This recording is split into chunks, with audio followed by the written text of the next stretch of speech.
Welcome adventurers. You come to me asking, well, how generally to fill the character sheet, how to make a character, or what are all the boxes and how to fill them, or where to find information about them. And all of this is in Dungeons and Dragons 5th edition. So I'll try to do this as fast as possible, trying to include as much information as possible, not to waste anyone's time, of course. Mind you, I won't really talk about role-playing because that's really up to you to decide how much you want to include of it, but I'll try to just explain what you have to do to actually make a character and play by the rules, and at least make you understand what are the basic rules. So we're gonna start off with the top portion of this character sheet. There are multiple other types of character sheets. Of course, it's up to you to choose one, but I do recommend this one as it is easy to understand. So first off, we have your character name.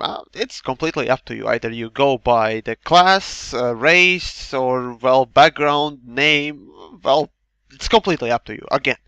Next, we have your player name, in case you're playing with the unknown group, where you mix in all your character sheets, just remind you to just put your name in there, in case. Then moving on, we have race. I recommend going race, then class, level, and finally background.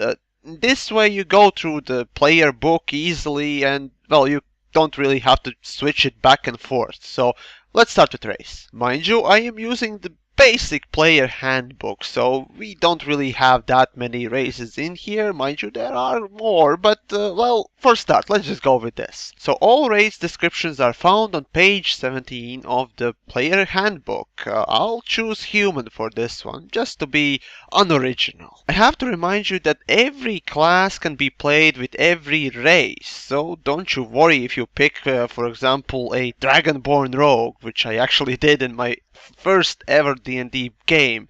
Although Dragonborns are not really meant for such characters very well, they can still be. Usually what you're gonna look at is stat bonuses that you gain with each race, and maybe some proficiencies as well. Then after race, you go to classes, and you can find all the descriptions starting at page 45 for each class, starting with Barbarian and alphabetically going down to Wizard. And for my character Shrimpy, I'll choose, let's see, a fighter, something simple. And if you're planning to go in a campaign that will last longer than one session, remind you to not write in the level, because if it's gonna be changing, then, you know, you're gonna somehow have to put it in there. So just leave a bracket open or something. Anyways, classes do give quite a lot more than just couple of stats. They give couple of proficiencies as well as equipment, and that will be, well,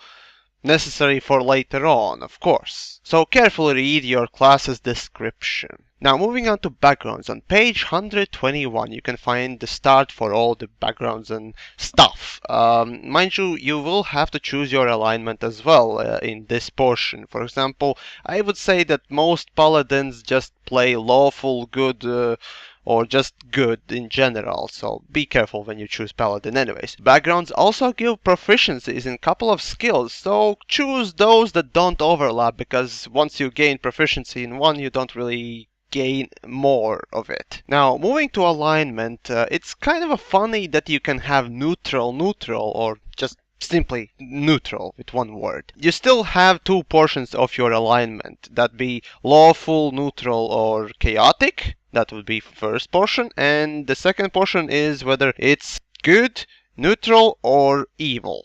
So yeah, you can choose whether or not to pick one or the other. Your ideal either have to match your alignment, or you have to choose it and then match your alignment with the portion you gain. Still, I have to note that it's not mandatory that you put in specific pieces written down in the player's handbook for personality traits, ideals, and so on and so forth. You can choose all to figure out your own, but at least have some sort of reference to why your character is this alignment. And as a last piece, we have experience points. You can find information about leveling throughout the whole book, but reference for all the levels you can find on page 15. If you're going to be printing this page out, then I suggest keeping this portion empty so you can pencil it in later if it's more than just one session and you're going to be playing it for a longer campaign. So there you go. I hope I cleared out a couple of things for you, and of course be free to